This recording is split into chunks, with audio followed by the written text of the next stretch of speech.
오늘 우리에게 허락하시는 하나님 말씀은 사도행전 6장 1절에서 7절입니다. 우리 오늘부터 앉아서 할 겁니다. 지난주에 강조드렸던 대로 사도행전 6장 1절에서 7절, 저 한 절, 여러분 한 절, 우리 신약 196면에 있는데요. 사도행전 6장 1절에서 7절을 저 한 절, 여러분 한 절 교독하시겠습니다.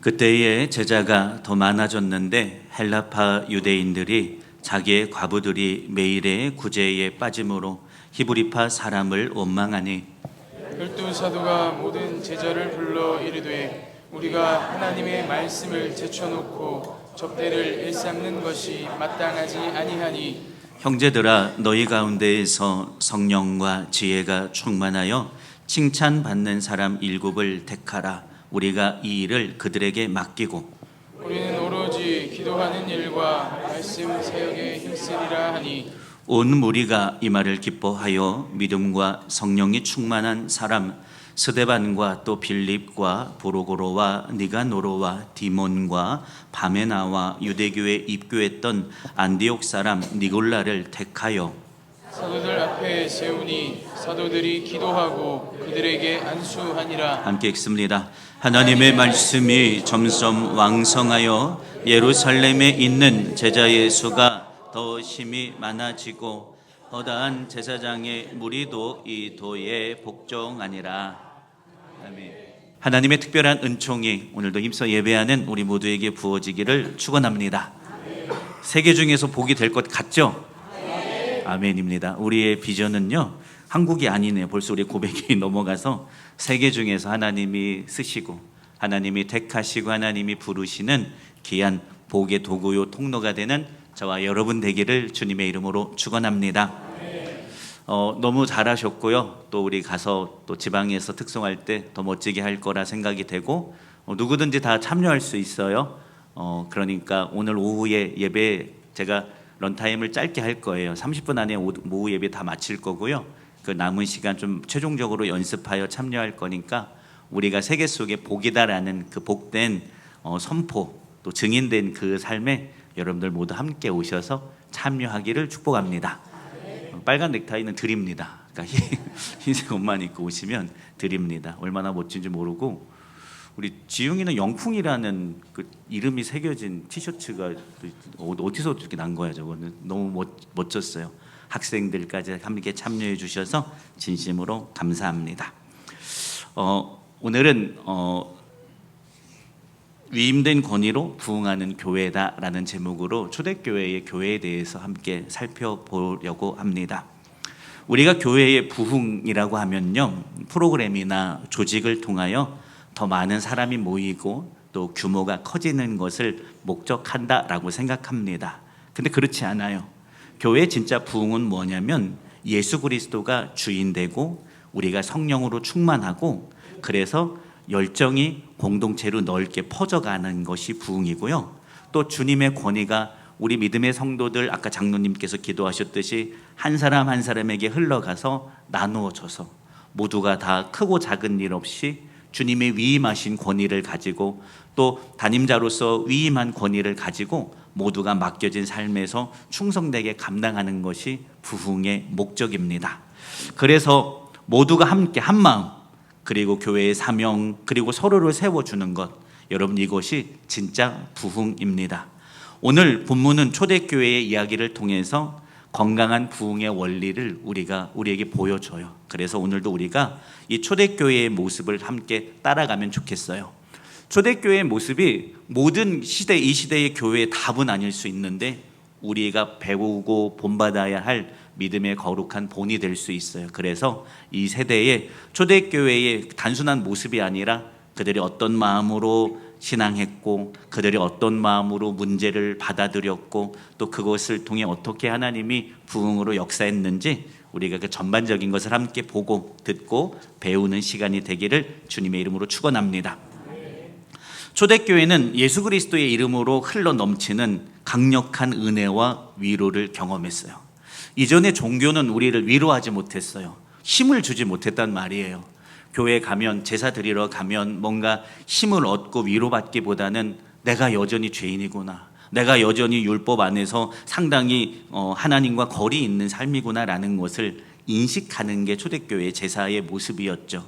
그러나 그런 그들에게 예수 그리스도의 이름의 능력이요 복음이요 가난한 자도 부한 자도 함께 와서 그 은혜 앞에 값없이 와서 포도주와 젖을 사라라고 했던 그 놀라운 은총은요, 많은 사람들이 이전에 경험해 보지 못했던 강력한 은혜를 경험합니다. 사도들이, 초대교회 성도들이 성령으로 충만하잖아요. 방언을 말하잖아요. 그런데 그때 예루살렘에 모였던 많은 순례객들, 디아스포라 유대인들, 또 개종한 이방인들이 그들이 성령 충만한 방언을 통해 그들이 들었을 때 하나님의 큰 일, 놀라운 은혜를 경험해요. 누구도 나를 위로하지 않고 누구도 나를 하나님의 백성이다, 잘하고 있다라고 말해주지 않았는데 복음은 나를 위로하고 복음은 오늘도 내가 믿음의 걸음 잘 걸어가고 있음을 기억하고 축복해 주는 거죠. 너무 좋아요. 그래서 순례객들이 예루살렘에 왔다가 어떤 마음을 갖냐면 여기 좀 더 머물렀으면 좋겠다, 여기서 좀 더 말씀을 더 많이 배웠으면 좋겠다, 그리고 이 초대교회 공동체와 함께 사랑의 교제를 나눴으면 좋겠다. 그래서 어떤 사람들은 디아스포라, 다른 나라의 유대인 공동체를 이루며 살다가 다시 예루살렘으로 와서 다시 정착한 사람들도 실질적으로 있었다고 해요. 근데 이제 하나의 문제가 발생하죠. 왜냐하면 디아스포라와 또는 이방에 사는 사람들이 순례를 하러 예루살렘에 왔다가 거기에 정착하게 됐고 또는 몇 개월 머물게 됐으니까 이 사람들이 예루살렘에 집이 있는 것도 아니고 연고가 있는 것도 아니고 뭐 또 지금처럼 카드가 있거나 계좌가 있는 게 아니라 여행할 때 아무래도 그들의 준비는 순례 기간 안에 사용할 돈과 먹을 것 정도만 준비하고 여기 왔는데 은혜 받고 보니까 너무 좋은 거죠. 그래서 교회에 머물고 싶은 거예요. 계속 있고 싶은 거예요. 여러분에게도 그 은혜가 있기를 축원합니다. 교회에 머물고 싶은, 그리고 머물고 싶은 은혜가 초대교회에 있었어요. 그러다 보니까 연고도 없고 또 준비해 해온 돈도 떨어져요. 그러다 보니까 초대교회 공동체가 그들을 향하여 숙소를 마련해 줘야 했고 또 풍성하게 먹을 것은 아니지만 배를 고른 일이 없도록 채워줘야 하는 일들이 초대교회 안에 생겼어요. 근데 초대교회는 이것도 되게 지혜롭게 해결합니다. 성령이 충만하니까 내 소유의 권한을 하나님이 가지고 있다 시인하고 인정해요. 오늘 새벽에도 나눴던 얘기인데요. 여전히 소유는 내 거, 여전히 내 통장에 내 돈, 내 땅이 있는데 내 건강이 있고 내 열심이 있어요. 근데 은혜를 받으니까 어떻게 되냐면 내 거 갖다 다 팔아서 하나님 앞에 바치는 거, 그거 아니었어요. 물론 그런 사람들도 있었지만요. 은혜를 받으니까 무슨 일이 생기냐면 나의 소유, 나의 건강 또는 나의 땅, 나의 열심에 사용할 수 있는 권한이 과연 누구에게 있는 건가? 은혜 받기 전에는 내 거고 내 땅이고 내 열심이고 내 건강이었는데 은혜 받고 보니까 그것을 사용할 수 있는 권한이 내게 있는 게 아니구나, 하나님에게 있는 거구나라는 것을 그들이 새롭게 깨닫게 돼요. 그래서 여전히 내 땅이고 내 건강이고 내 열심이고 내 재산, 내 소유를 가지고 있지만 이것을 어떻게 사용할 건가라고 했을 때 예전에는 내 마음대로, 내 뜻대로 또는 내 욕구나 내 열심이 있는 쪽으로 사용했는데 은혜 받고 나니까 그것을 교회를 위하여 사용하고 그것을 교회에 함께 은혜 받기 위해서 이 교회에 함께 참여한 연약한 이들을 위해서 함께 모아서 사용하는 놀라운 일이 일어나요.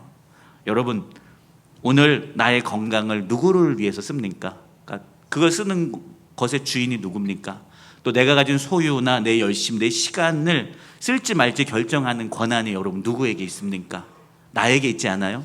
신앙생활 한참 했는데도 또 오늘도 변함없이 예수님만이 주인이라고 고백하는데 그것을 사용할 수 있는 권한이 하나님에게 있지 않고 여전히 나에게 있어서 내 뜻대로 살아갈 때가 얼마나 많은지 몰라요. 근데 은혜 받고 나니까요, 바뀌어요. 권한이 하나님에게 가요. 내 시간이잖아요. 근데 그 시간을 쓸 권한이 하나님에게 있는 거예요. 그러다 보니까 하나님이 원하시는 곳에 내가 서 있는 것, 오늘 내 삶이, 내 열정이, 내 몸이 움직여지는 게 어디예요? 하나님의 뜻인 거예요. 권한이 거기에 있어요. 그래서 내가 어디에 서 있어요? 하나님의 뜻이 있는 곳에, 계획이 있는 곳에 서 있게 된 것을 믿기를 축원합니다. 근데 문제가 하나 발생했어요. 그게 뭐냐면 모인 사람들에게 헬라 출신, 그리스 말을 쓰는 사람들이 외국인들, 그러니까 외국 또는 외국에서 어린 시절부터 자라서 히브리 말을 모르는 사람들이 등장했어요. 그 부류 안에는. 그리고 원래 우리 땅에 살았던 히브리 사람들도 등장했어요. 근데 나누다 보니까 팔이 안으로 굽는 것처럼 나눔의 문제가 생겼어요. 뭐냐면 익숙한 사람, 우리와 피부색과 머리색이 같고 언어가 같은 사람들한테 뭔가 먹을 것을 나눠주는데 이 사람들이 아무래도 편하잖아요. 같은 동양 사람이고 같은 말을 하니까 편하니까 조금 더 편하게 나눠주고, 이 사람들은 유대인이긴 하지만 유대 말 모르고 외국어가 모국어고, 그리고 또 이방인 외국인도 있으니까 내가 뭔가 가서 나눠주려면 외국어를 해야 되니까 입이 안 열리니까 나눔의 분배에서 문제가 생겼어요. 그래서 매일 이 외국인들, 헬라파 유대인들이 이 구제에서 빠져서 이게 교회 안에 문제가 됐어요. 왜 우리만 빼놓느냐? 매번 나누는데 왜 우리만 빼놓느냐라는 문제가 발생했어요. 근데 초대교회가 이 문제를 가지고 잘 해결하면서 놀라운 부흥의 역사를 경험한 게 오늘 본문의 얘기입니다. 자, 우리가 문제가 있어서 문제를 이렇게 해결하자라는 얘기가 아니에요. 초대교회가 어떤 마음으로 하나님 앞에 섰는지 배우자라는 얘기예요. 오늘 세 가지 말씀을 통해서 부흥의 원리를 함께 보고 배우고, 또 여기서 그 역사가 재현되는 저와 여러분, 우리 교회가 되기를 축원합니다. 자, 첫째입니다. 성찰하고 위임했더니 교회가 부흥한 것을 믿기를 축복합니다. 교회 안에 분배의 문제가 발생했어요. 히브리파 유대인들에게는 잘 나눠줬어요, 사도들이. 근데 뭔가 헬라파 유대인들에게는 이 나눔이 좀 덜 갔어요. 그래서 이들이 소외되는 일이 발생했어요. 자, 문제가 발생해요. 교회 안에서 문제가 발생할 수 있어요? 있어요? 얼마든지 있어요. 근데 교회 안에 문제가 발생하는 이유가 뭘까요?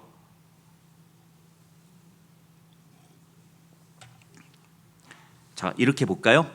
건강한 사람이 싸울까요? 아파서 몸져 누워있는 사람들이 싸울까요?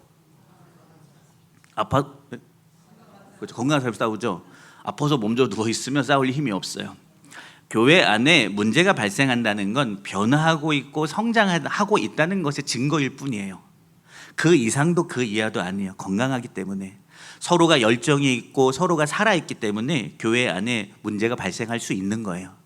교회 안에 문제가 없으면 당연히 좋지만 문제가 발생할 수 있어요. 근데 그 문제를 우리는 어떻게 보고 어떻게 해결하는가가 훨씬 더 중요한 거예요.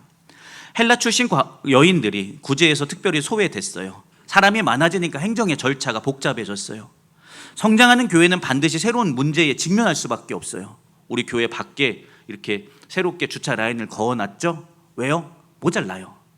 전에는 당면하지 않았던 것이 교회가 성장하게 되면 문제로서 드러나게 되는 건 당연한 거예요. 이것을 어떻게 하는 거예요? 지혜롭게 우리는 해결하면 되는 거예요. 문제 없는 교회가 좋은 게 아니에요. 열심히 하니까 이런 일도 새롭게 생기고 이런 고민도 생기는 거예요. 건강하고 성장하고 있다는 것의 증거잖아요. 여담입니다만 예배하기 전에 며칠 전부터 차가 한 대 서 있어가지고 오늘 올라오기 아침에 출근하자마자 전사님께 빼라고 얘기하라고 전화했더니 서울에 있다고, 지금 뺄 수 없다고. 그런 일들도 있어요. 주차장이 잘 닦여 있으니까 여기다 하나쯤 이제 해도 되겠구나라고 생각을 해요. 만약에 우리가 오후에 오신다고 하는데 예배드리다가 그분을 보거든 때려보지 마시고 사랑의 눈빛으로 대해주면 좋겠어요. 성장하니까 여러 가지 문제가 발생할 수 있는 거예요. 근데 어떻게 하면 되는 거예요? 우리는 한 마음대로 지혜를 모아서 그것들을 잘 해결하면 되는 거예요. 이런 문제가 발생하니까 사도들이 뭐 했냐면 2절에 읽진 않을 거예요. 시간이 많이 지났네요. 스스로를 돌아봐요. 그러니까 문제가 발생하니까 사도들은 당시의 교회의 영적 리더들이었잖아요. 문제가 발생하면 왜 그러고 그래, 그 탓을 할 수도 있어요. 근데 사도들이 문제가 발생하니까 뭐 했냐면 우리가 혹시 잘못한 것은 없었는가라고 하면서 스스로를 돌아보면서 성찰했어요. 이게 참 건강한 거예요. 문제가 발생하면 왜들 싸우고 그래, 아니 서로 좀 나누면 되지라고 이렇게 얘기하거나 탓할 수 있는데 나 스스로를 돌아봤어요. 우리가 혹시 잘못한 건 없냐라는 것을 되돌아봤어요.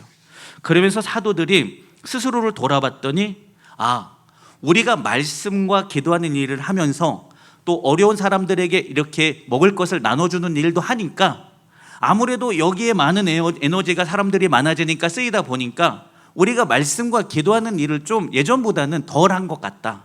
그 사실을 스스로가 성찰하게 됐어요. 다 잘할 수 없잖아요. 우리가 24시간이라는 하루의 시간이 있고 또 나의 에너지가 100이라는 한계가 있단 말이에요.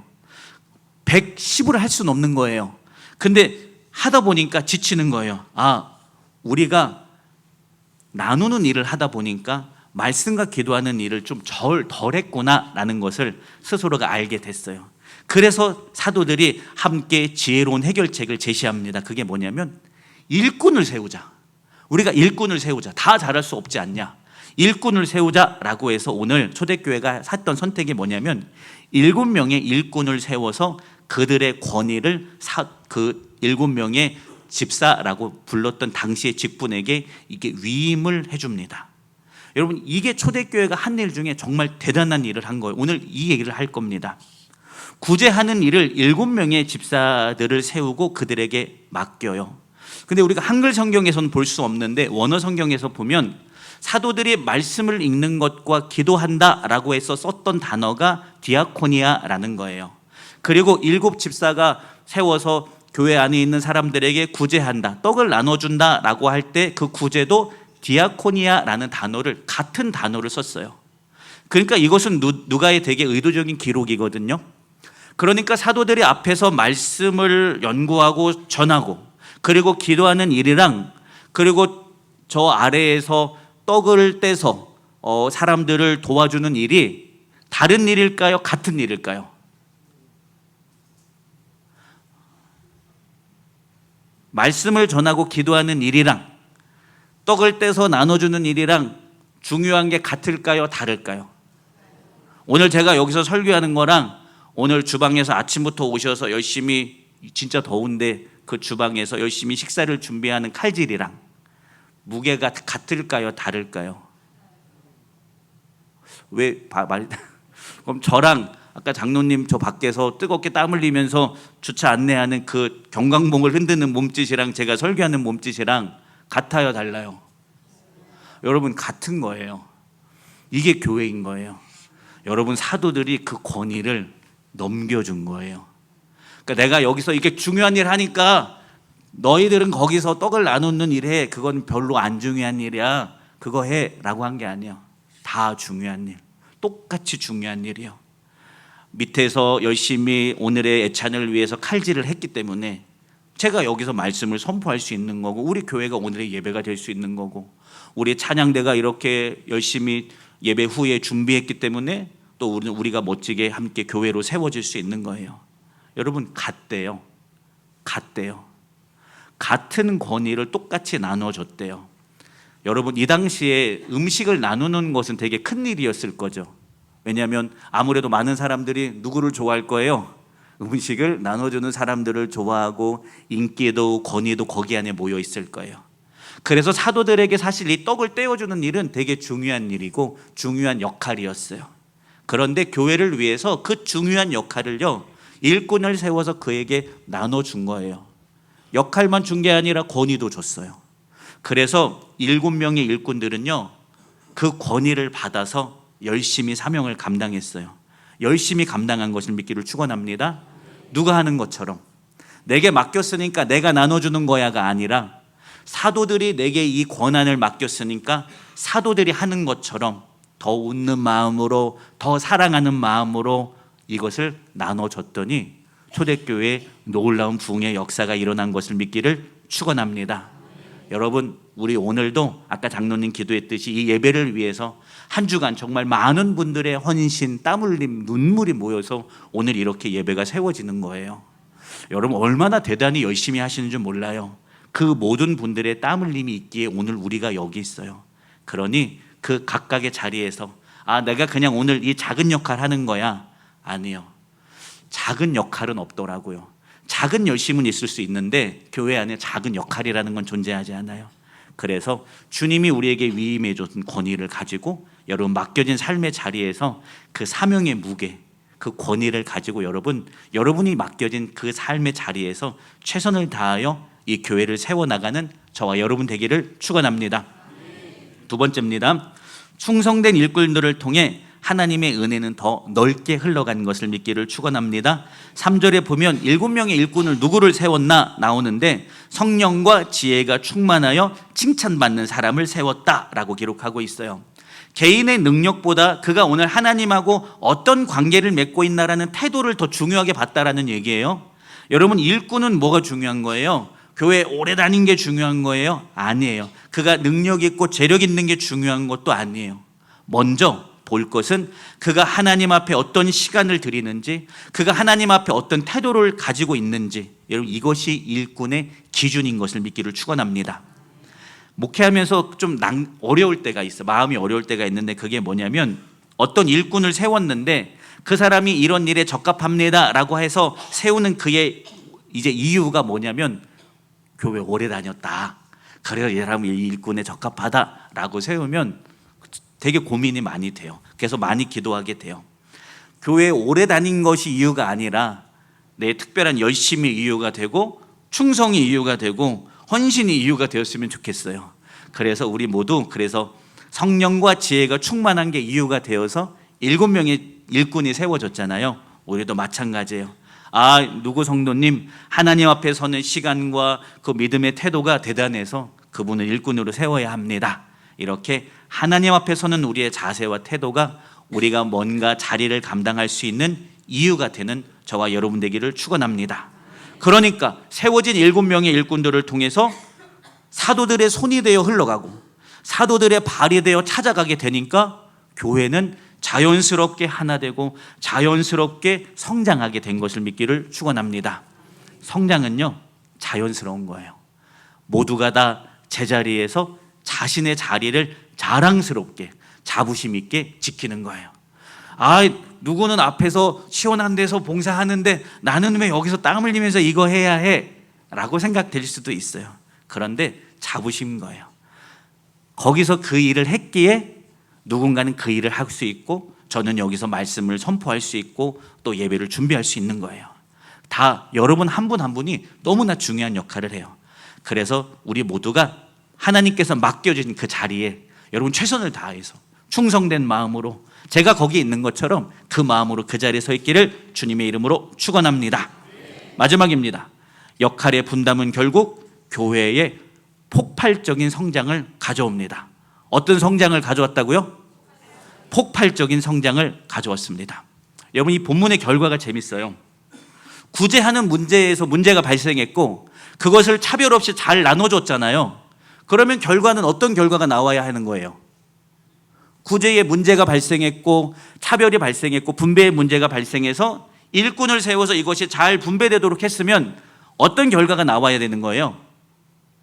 구제가 잘 됐더라라고 하는 결과가 나와야 되잖아요. 근데 본문의 결과는 그렇지 않아요. 역할을 나눴더니 구제가 잘 됐다라는 게 아니라 3가지 얘기예요. 말씀이 왕성해지고 제자의 수가 크게 늘어나고 허다한 제사장의 무리까지 복종하는 일이 생겨요. 단순하게 교회 안에 구제하는 문제 그거 작은 거 해결한 것 같잖아요. 그걸 믿음으로 해결했잖아요. 근데 구제만 잘 되고 끝나는 게 아니라 교회 안에 전혀 다른 차원의 역사가 일어나는 것을 믿기로 축원합니다. 말씀이 왕성해졌어요. 말씀이 왕성해졌어요. 왜요? 교회의 중심은 언제나 살아계신 하나님의 말씀이잖아요. 목회자와 중직에게 집중된 권위가 교회 중심 아니에요. 말씀이 중심이에요. 교회는요. 말씀이 제일 권위 있는 거예요. 제가 아니고 하나님의 말씀이란 말이에요. 사도들은 말씀과 기도하는 일에 더 최선을 다하고 그리고 위임받은 일꾼들은 사도들의 마음과 똑같은 열정을 가지고 사람들에게 나아가서 분배를 하니까 뭐가 살아나냐? 말씀이 살아나더라. 왜요? 사도들이 더 말씀과 기도에 집중하게 되니까 말씀이 흥왕해지는 역사가 일어나요. 여러분, 오늘도 우리가 여러 가지 역할을 맡고 있어요. 이 예배 끝나면 또 정말 부랴부랴 여러 가지 사명들을 감당할 거예요. 우리가 사명 감당하는 이유가 뭐죠? 하나님의 말씀에 순종하기 위해서 사명 감당하는 거잖아요. 그냥 내가 이게 교회에서 내가 해야 될 일이야. 그래서 이 일을 감당하면 하면서도 내가 기쁘지 않고 하면서도 감사가 없잖아요. 내가 맡은 사명은 말씀에 순종하기 위해서 하는 거예요. 내가 사명을 감당하면서 하나님의 말씀이랑 내 오늘 사명과 연결되어지지 않으면 여러분 사명을 내려놓는 게 맞아요. 그리고 신앙에 다시 처음으로 돌아가서 말씀을 다시 붙들고 말씀의 은혜를 받은 다음에 그리고 다시 내가 순종해야지, 그래서 사명의 자리에 다시 서야 해요. 여러분 모두가 사명을 감당했더니 오히려 말씀이 살아나게 된 것을 믿기를 축원합니다. 그리고 제자의 수가 늘어났어요. 왜요? 말씀이 살아나니까 무슨 일이 생겨요? 사람이 변화돼요. 소비자적 신앙에서 생산자적 신앙으로 변화돼요. 나는 교회에 와서 뭔가 서비스를 받는 소비자적 입장이에요. 나는 가서 예배를 보면서 나를 위해 예배가 세팅되어 있어야 되고, 너는 나는 교회에 가서 또 나를 위해서 준비되어진 어떤 식사를 맛있게 먹고 집에 가는 이런 소비자가 아니라, 내가 은혜 받아서 누군가를 위해 헌신하고, 내가 은혜 받아서 누군가를 도와주고, 내가 은혜 받아서 누군가를 섬겨주는 걸 내가 먼저 하는 거예요. 오늘 아침에 사역자들이 아침에 일찍 나와서 보면서, 어제도 분명 청소를 했지만 바닥에 또 벌레들이 있으니까 자기들이 그것을 또 다 깨끗이 청소하는 모습들을 봐요. 왜요? 소비자에서 생산자로 바뀌는 거예요. 내가 헌신해야지, 누가 청소하겠지가 아니에요. 내가 해야지. 그래서 내가 거기 가서 내가 기쁜 마음으로 하는 거예요. 그게 제자예요. 은혜 받으니까 변화돼요. 그러니까 그냥 가서 뭔가를 누리는 삶이 아니라 가서 누군가가 열심히 누려주기 위해서 애쓰는 자리에 서는 거예요. 그러니까 제자가 많아지니까 교회는 어떻게 돼요? 자연스럽게 성장하게 되는 것을 믿기를 축복합니다. 마지막에요, 허다한 제사장의 무리까지 기독교 공동체, 기독교인으로 세워졌어요. 이게 참 중요해요. 얼마나 놀라운 열매가 초대교회 안에 맺혔는지 몰라요. 제사장들이 예레미야서에 의하면 당시에 한 8,000명 정도 됐다고 말해요, 이스라엘 안에. 근데 제사장들이 뭐 하는 사람이에요?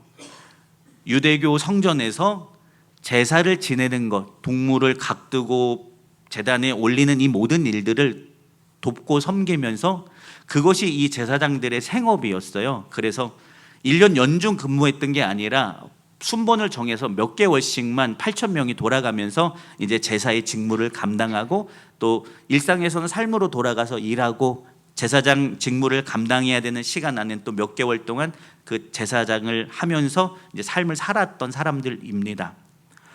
사실 기독교는 이 제사장들의 삶과 배치되죠. 이제 유대교 제사가 없어지고 기독교가 흥황해지면 제사장은 결국 어떻게 돼요? 자신들의 밥줄이 끊겨지는 일이 생겨죠. 그래서 제사장들은 기독교에게 위치상 부정적일 수밖에 없어요. 근데 초대교회가 워낙 강력하게 은혜가 곳곳에 퍼지니까요, 부정적인 시선일 수밖에 없는 제사장들도 이 기독교 안으로 들어와서 함께 예수 믿기 시작해지는, 변화가 예루살렘 전반에 일어나는 놀라운 역사가 일어난 것을 믿기를 축원합니다. 교회가 건강해지니까 큰 역사가 일어나요. 말씀이 살아나고 질서 있게 교회가 세워지는 것을 믿기를 축원합니다. 결론이에요. 사도들은요, 문제를 성찰해요. 리더들의 역할, 우리가 혹시 하나님 앞에 잘못 선 것은 없나, 그리고 나서 자신들에게 집중되어 있던 권위를 일꾼들에게 위임해 줘요. 그러니까 그 직무를 위임받은 일꾼들은요, 삶에서 사도들처럼 열심히 그 일들을 잘 감당해내요. 그러니까 교회가 기적 같은 부흥의 역사가 거기 안에 이루어져요. 여러분, 찬양대도 모든 봉사도 자랑스러운 주님이 주인 되신 영풍교회의 귀한 일꾼으로서의 역할들을 잘 감당하는 거예요. 여러분, 내가 교회에 이 역할을 해왔고 이거 내게 맡긴 거니까 그냥 내 일이지가 아니라 목회자의 열정으로, 목회자의 중요도를 가지고, 왜냐하면 제가 위임한 거고, 또 저는 주님이 권위를 위임해 주신 거고, 주님이 위임하신 권리를 저는 여러분들에게, 각각 일꾼들에게 또 위임한 거잖아요. 그러니까 여러분은 정말로 중요한 분들이에요. 여러분 한 분 한 분이 이 교회를 세우고 저를 세우고 또 예수 그리스도를 세우고 이 땅을 세우는 거예요. 그러니 여러분, 목회자의 열정을 위임해 드려요. 새 마음으로 또 주님의 권위를 여러분에게 위임해 드립니다. 여러분이 맡겨진 일에서 그 열정과 그 중요도를 가지고 우리 맡겨진 사명 앞에 모두가 다 제자리에서 최선을 다해 서기를 축원합니다. 그러면 하나님이 우리에게 기적 같은 역사를 일으키기 시작합니다. 그래서 내가 열심히 헌신하고 열심히 순종했더니 하나님이 부흥케 하는 교회, 하나님이 부어주시는 교회, 그 교회를 함께 세워나가는 저와 여러분 되기를 주님의 이름으로 축원합니다. 기도합니다. 주님 감사합니다. 찬양합니다. 경배합니다. 우리는 주님이 우리에게 놀라운 권위를 위임해 주셨고, 우리의 사명은 주님이 위임해 주신 그 권위를 가지고 맡겨진 삶에서 그 사명의 무게를 가지고 충성되게 감당합니다. 하나님, 영풍교회를 축복하시고 믿음의 성도들을 축복하여 주옵소서. 내게 맡겨진 일이 아니라 주님이 내게 위임해 주시는 권위입니다. 그것을 가지고 오늘도 주님의 마음 가지고 사랑하고 주님의 발걸음으로 찾아가고 또 주님의 사랑으로 보듬고 섬기는 우리 영풍교회 모든 믿음의 공동체가 되게 하여 주옵소서. 그래서 주님이 부흥케 하시는 교회, 주님이 제자를 세우고 주님이 믿는 이들을 더하시고 또 주님이 부정적인 이들까지 이 공동체 안에 함께 하나 되게 하는 기적 같은 부흥의 역사가 여기에서 우리가 위임된 권위로 함께 힘써 아멘할 때에 일어나게 하여 주옵소서. 같이 하신 은혜 감사하며 거룩하신 예수님의 이름으로 축복하며 기도드렸습니다. 아멘.